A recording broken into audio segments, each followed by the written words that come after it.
The Souls genre is the best genre in all of gaming, in my humble opinion. And with the rise of From Software and games that have broken out like Elden Ring, there have been a lot of additions to the genre in recent years. And to say that it can be difficult to wade through the endless sea of games claiming to be Bloodborne 2 is probably an understatement. So here are my top 3 most underrated Souls-likes that I believe are worthy of a playthrough. Like me. MTK here, and before we jump in, we should probably start by defining what a Souls-like actually is. So here's a quick definition of what I believe makes a Souls-like a Souls-like. Number one, I believe it needs some form of death punishment as well as a resource that you recover after death, as this is a key component of every Souls game that's ever been made. Secondly, the all famous bonfire, or at least a checkpoint that serves as a respawn point and restores health or healing items. Lastly, seeing as how the Souls games have become most famous for how hard they are, I believe that it needs to have a difficulty level that is at least above average. Now, obviously, there are a lot more things that make Souls games so great, but these things are the key points, or the pillars, if you will, that you would build a Souls-like on. Also, I won't be covering the well-known and respected Souls-likes, so don't kill me in the comments when I don't mention Lies of P.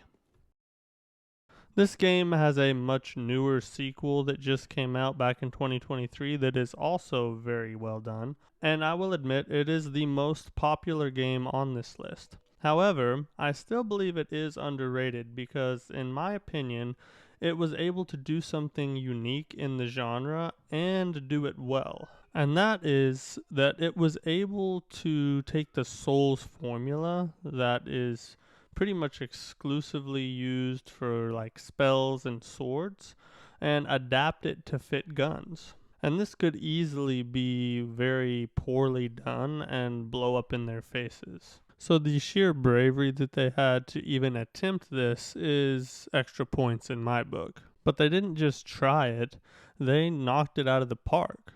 They did this by blending the Souls style bonfires and leveling and death mechanics with a slower paced Resident Evil style firearm combat. And putting all that together created something special that they were able to carry over into a whole nother second game.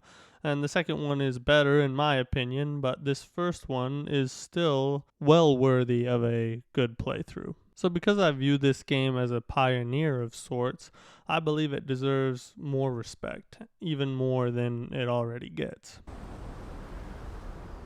This one is a side scroller, so if that kind of thing matters to you, beware. But if not, this game is truly magnificent.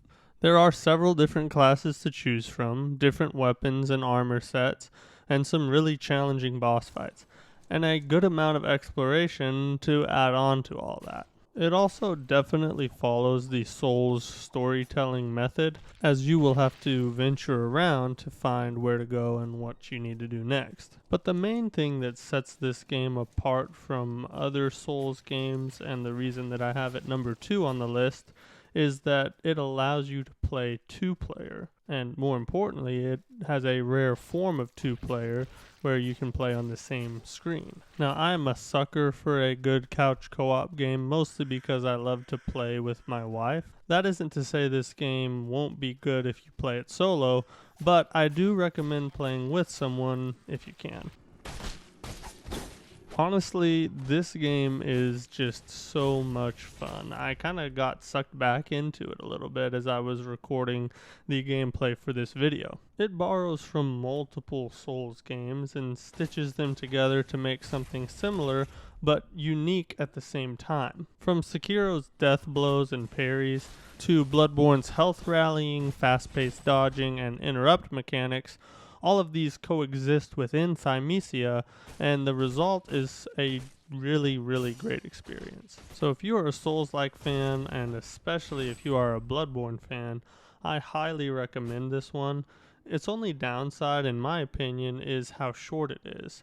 I was able to play through it in about 5 hours, so I really hope they will give this one a proper remake or a sequel. So I hope I have given you a couple good recommendations to give a try. If you love the Souls games as much as I do, I'll leave a link down in the description to the video I just made where I go over the top things that I wish I knew when I was a beginner in the series. And leave a comment down below if you think I missed a Souls-like that you believe was underrated. Peace! Do it now. Smash like.